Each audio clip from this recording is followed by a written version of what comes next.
यह आ जाता है आपका सूची 1 और 2 का मिलान। 1 और 2 के मिलान में देखिए, सूची 1 शिक्षा के 3 उपागम, सूची 2 विषयगत आयाम, अध्यापक केंद्रित, साझा सहभागिता, विद्यार्थी शिक्षार्थी केंद्रित, आरोपित, अधिगम केंद्रित, आत्म नियंत्रण। तब देखिए इसका आंसर हम क्या लेंगे, सी लेंगे। सी क्या है, 1 का 2 के साथ अध्यापक केंद्रित आरोपित, बी का 1 के साथ शिक्षार्थी केंद्रित साझा सहभागिता, और अधिगम केंद्रित सी 3 के साथ आत्म नियंत्रण या आत्म नियंत्रित। ये आपका होगा, ये आ गया सी आपका इसका आंसर। नेक्स्ट 190, नीचे 2 कथन दिए हैं, पहला देखिए दूसरा कथन देखिए। पहला पढ़िए कथन, विद्यार्थियों को किसी संकल्पना के अध्यापन के लिए इसके परिभाषी गुण अत्यधिक स्पष्ट होने चाहिए। और दूसरा है, एक या ज़्यादा गुणों की उपस्थिति से परिभाषित संकल्पनाओं को वियोजक संकल्पनाएं कहा जाता है। 2023 में देखिए ये, तो इसका आंसर क्या है, सी। सी में क्या है, कथन 1 सत्य है लेकिन 2 जो है वो असत्य है।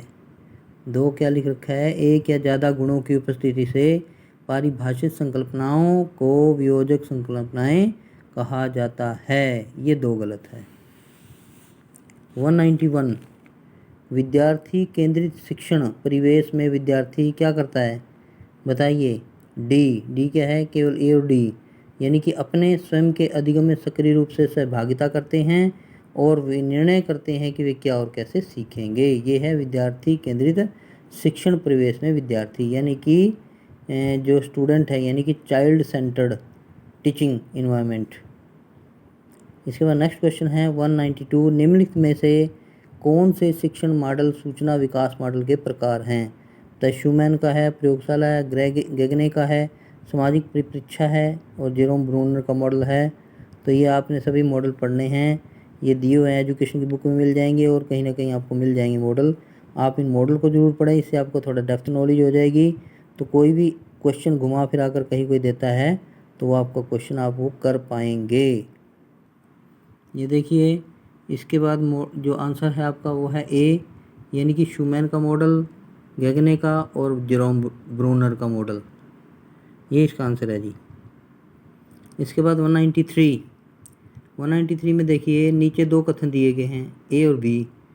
तो वही है, शिक्षार्थी केंद्रित उपागम शिक्षार्थियों का सर्वोत्तम अनुभव प्रदान करता है, और दूसरा है शिक्षार्थी केंद्रित उपागम यानी मानता है कि अधिगम अनुभव में शिक्षार्थी की आवश्यकताओं की केंद्रीय भूमिका है। तो ये देखिए सी है इसका, ए सही है लेकिन आर सही नहीं है। ए सही क्यों है, क्योंकि शिक्षार्थी केंद्रित अप्रोच जो है, यानी चाइल्ड सेंटर्ड अप्रोच, शिक्षार्थियों का सर्वोत्तम अनुभव उनको प्रोवाइड करवाती है, बिल्कुल सही है, सी आंसर रहेगा इसका। इसके बाद आता है जी हम नेक्स्ट क्वेश्चन पे 194 पर। 194 है, जब TL मॉडल अपनाया जाता है तो निम्नलिखित में से किसे सही माना जाएगा।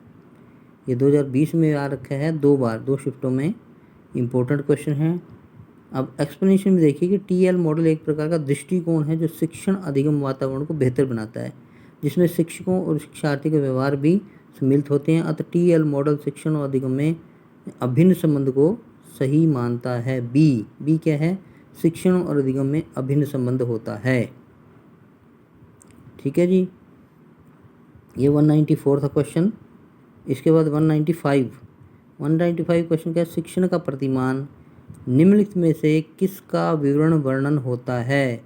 शिक्षण का प्रतिमान यानी कि मॉडल ऑफ टीचिंग होता है बी यानी अधिगम परिवेश जिसमें शिक्षक व्यवहार भी शामिल है। क्या बोलते हैं, अधिगम परिवेश जिसमें शिक्षक व्यवहार भी शामिल है। नेक्स्ट है हमारा 196 क्वेश्चन नंबर, नीचे दी गई अधिगमकर्ता की विशेषताओं में से कौन सी क्षेत्र निर्भर यानी समग्र दृश्य अधिगम शैली से जुड़ी है, यानी लर्निंग स्टाइल से जुड़ी है। कौन सी है, सी यानी 2, 5 और 6। अभी तक आपने ये देखा होगा क्वेश्चन करते हुए, आंसर देखते हुए, कि मोस्टली क्वेश्चन का आंसर जो है वो सी आ रहा है। ये भी देखने वाली बात है। तो कई बार आपने देखा होगा कि जो लोग वीडियो बनाते हैं उसमें कई बार आपके पास ऐसी वीडियो भी आ जाती है कि तुक्का कैसे लगाएं।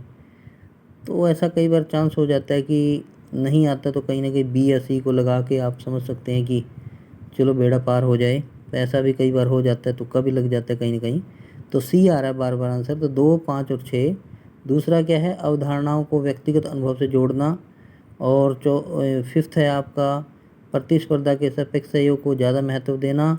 और इसके बाद सिक्स्थ है आपका अवधारणाओं और सामग्रियों के वैश्विक पहलुओं पर ध्यान देना। तो ये क्या आ जाता है, 2, 5 और 6, यानी कि अधिगमकर्ता की विशेषताओं में से कौन से क्षेत्र निर्भर अधिगमशाली से जुड़े हैं। नेक्स्ट क्वेश्चन आपका 197, शिक्षण के कौन से कार्यकलाप उसके अन्योन्य क्रिया चरण से संबंधित हैं। कौन से शिक्षण के कार्यकलाप संबंधित हैं, इसका आंसर आपका डी में केवल 3, 4 और 5। 3 क्या है, प्रश्नों के साथ विकिरणित विषय वस्तु का प्रस्तुतिकरण और प्रतिपुष्टि उपलब्ध कराना, और यदि आवश्यक हो तो परीक्षण करना, और विद्यार्थी के कार्य को प्रेरित एवं उनकी निगरानी करना। यह आ जाता है क्वेश्चन नंबर 197। ये एक्सप्लेन किया हुआ है, आप इसको देख सकते हैं जी। इसके बाद क्वेश्चन नंबर आ जाता है 198। 198 में है, प्रभावी अधिकार क्षेत्र में संबंधित अधिगम परिणामों को इंगित करने के लिए निम्नतर से उच्चतर क्रम क्या है। ये मैं आपको नेक्स्ट वीडियो में करवाता हूँ, अभी नेक्स्ट वीडियो बनाता हूँ।